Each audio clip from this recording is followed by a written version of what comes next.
would hate to live and die and never know what would happen if I ever committed myself to anything.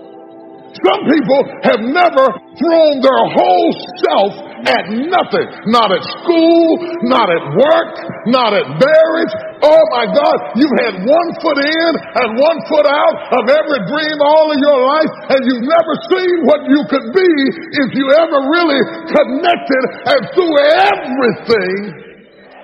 And that's what's going to make your death so sad. That's what's going to make it so sad. Is that you never lived first. You never fully engaged. You'll never know what you could have been if you would have really committed yourself. You're just talented enough to get over. Failure is a part of the process. You have to fail to win. You have to lose your fear of failure. Failure is a part of the process. People who never fail, never try. You have to fail. You got to get it wrong to get it right. You learn nothing from winning. You only learn from your failures. Warren Buffett said he won't even invest in a person's business unless they failed in 2 other businesses. Because now you know what not to do. And so I think that's probably the biggest thing, man. I've overcome so many failures. I've failed more times than I've succeeded. I tell you the truth, man. It's like Michael Jordan. Michael Jordan took 949 game-winning shots. He only made 123. He's the greatest basketball player to ever live. He only made 123 game-winning shots. He took 949 of them. All you got to do is win some of the time. A professional baseball player, out of every 10 at bat, if he hits the ball 3 times out of 10, he makes millions of dollars. You understand? If a basketball player makes 50% of his shots, he makes millions of dollars. All he got to do is hit half of them. Not at the free throw, but in the game.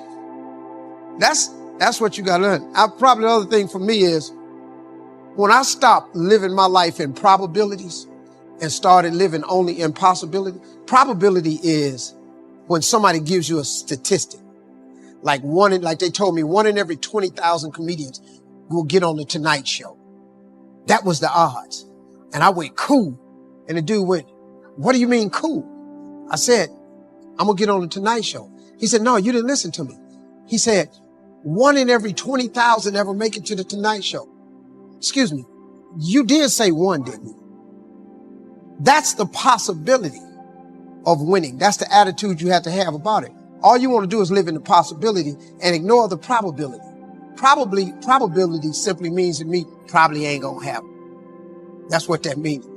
Possibility is it can happen. You just got to have that, man. We all feel like giving up sometimes. We all go through times where we feel like God is 1 million miles away, but we don't have any idea what He's doing. When we're tired, when we're weary, when we think we just can't go on. Most people are afraid to set great dreams and set big goals because of the fear of failure. There's something much worse than failure. It is the fear of failure. I want to remind you that failure is not final, it's formative. It is part of the process. It's part of the journey. Your failure matters as much as your success. How do you think you're going to grow if you don't ever fail? Yet some of you have failed and you have decided, well, guess what? I'm a failure. No, failure is an event. It is never a person. I need you to make up in your mind that the only way you can lose is if you quit. I just need you to keep going. First, you cannot give up. When you enter into your long season, you've got to give it all you got. When people go into a season of struggle, the first thing that they want to do is take a sabbatical. But whenever trouble comes, the only way that you can get through trouble is work your way through it. Make a declaration to yourself. Declare all out war that you're going to get out of this rut. I suggest to you that if you are facing a challenge, don't stop. Stay busy. Work your plan. Don't confuse movement with progress. In order to achieve your goals, you must apply discipline, which you have already done, and consistency every day. You have to work at it. Every day. You have to plan. Every day. You heard the saying, we don't plan to fail. We fail to plan. Hard work works. Working really hard is what successful people do. And I can tell you from my own personal experience, don't give up then. Develop your own compass and trust it. Take risks. Dare to fail. Remember, the first person through the wall always gets hurt. You're going to fall down, but the world doesn't care how many times you fall down as long as it's one fewer than the number of times you get back up. If you want to grow up, you want to be mature, there is no way to do it without pain. You can't grow up on easy street. And the very thing that discourages you is the very thing that develops you. Make one room in your house as beautiful as possible. That's what I'm writing about now.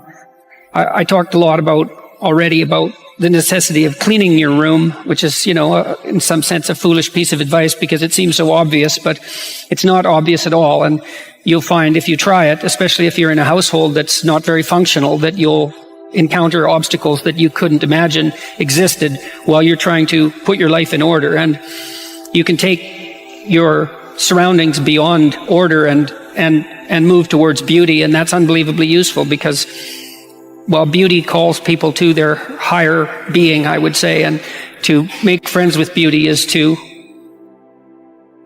introduce yourself very carefully to one of the mysteries of life that make it worth living. Now, we teach things that are generally not taught in school, as I already have said, but I want to talk about another little factor. 90% of the visits to medical doctors are directly or indirectly related to stress. 90%. My stress level, and I face as many deadlines as anybody you know. It's always a book production, a class I'm teaching, a seminar I'm presenting, and each one of them requires time and concentration. Example, how many of you feel like I've made this talk before? Can I see your hand, please? Several hundred times. I made it yesterday. You know what I did between yesterday and today? I spent over 6 hours getting ready for today. You see, I think it would be arrogant if I thought I could stand up and spit it out just because I did it yesterday or hundreds of times. That's arrogance. When you respond to life instead of react to it, react is negative. You get sick, go to the doctor, she gives you a prescription, says, see me tomorrow. You walk in the next day, she said, uh-oh, it's not working. We have to change the prescription. You get a little nervous. But if she smiled and said, hey, it's working. And so she's just responded, and you feel better because now you see some real hope in order to get ahead in life. Make friends with people who want the best for you. And that's a meditation on my own childhood and adolescence to some degree. I had friends who wanted the best for me and friends who didn't. And, they were friends who, some of them were aiming up and some of them were aiming down. And if you have a friend that's aiming down and you do something that's aiming up, then they're generally not that happy about it. They try to top your accomplishment with one of their own, hypothetical or real, or put down what you're doing, or offer you a cigarette if you're trying to quit and you've kind of done that successfully, or a drink if you've been drinking too much and are trying to stop being an alcoholic, or they're cynical and bitter and devoted towards no good. And sometimes that's family members too. And sometimes it's even part of you, But this chapter is an injunction to people, is like you have an ethical responsibility to take care of yourself, you have an ethical responsibility to surround yourself with people who have the courage and faith and wisdom to wish you well when you've done something good and to stop you when you're doing something destructive. And if your friends aren't like that, then they're not your friends. And maintaining your friendships with them might not even be in their interest. And so it's a tricky argument to make, because I'm not saying, whenever anyone's in trouble, you should, push them into a ditch and then give them a couple of kicks. That's not the idea. The idea is that, but I had a couple of rules I didn't write about. One was be careful be careful about whom you share good news with. And another was be careful about whom you share bad news with. And everyone, those rules ring in people's minds quite quickly. A friend is someone you can share good news with, you know. You go to them and you say, hey, look, this good thing happened to me. And they say, look, I'm so happy that that happened to you. Like, way to be. And they don't think, God damn it, why didn't that happen to me? And like, you know, you didn't deserve it. Here's a bunch of reasons you're stupid and why it won't work. It's like, that's not helpful. And so I would say, like, if people are, you know what, the other thing people are doing, if they're trying to drag you down, let's say, is they're trying to see if you'll put up with it.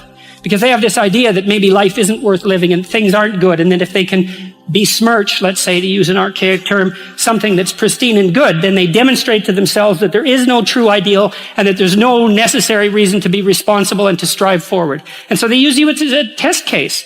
You know, I'll just push you down into the low lobster bin and see how you respond. And if you put up with it, then yeah, my cynicism is fully justified. If you take people and you expose them voluntarily to things that they are avoiding and are afraid of, you know, that they know they need to overcome in order to meet their goals, their self-defined goals. If you can teach people to stand up in the face of the things they're afraid of, they get stronger.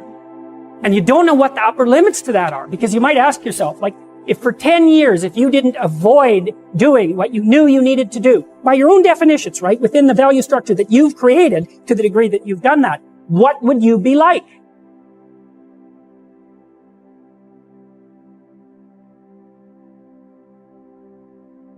Greatness is not this wonderful, esoteric, elusive, God-like feature that only the special among us will ever taste. You know, it's something that truly exists in all of us. It's very simple.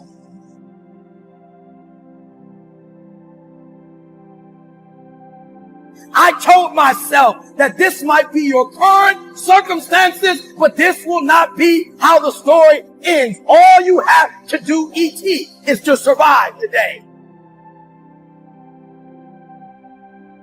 My glory, it doesn't happen in front of a crowd. It doesn't happen in a stadium. It doesn't happen on a stage. There's no medals handed out. My glory happens in the darkness of the early morning, in solitude, alone, where I try.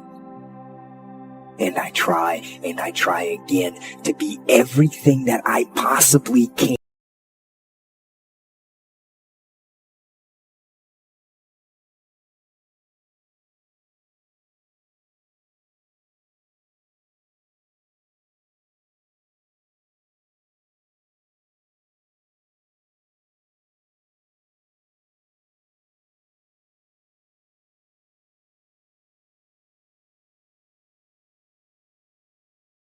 Hello guys, today our topic is fear kills dream. It's wishing to himself. It's always been there. Has it? Young James is standing by front of this class, hasting to give a presentation. His plums sweats to head racing. James, go ahead. Whenever you're ready. Need room to feel so suffocating. James stormings through these preparations, barely audible. Ruby has a force of loss in this thought. Every time I wanted to try some things here, held me back. It's easy to not try than to fail right. James stand by a casually school's application on the table. He had hovers over it. Why do you want these jobs? It means a fight just in this seat, struggling to find the word. James clenches his fists. Fear kept me from pushing my position, my dream. But not anyone anymore. In on the phone, talking to immediately. I'm submitting my application today. No more holding back. It's his bad. A smell like in the face. Her like dreams, but currently can make them come true. He turns off the light, leaving the room in darkness. Feed out.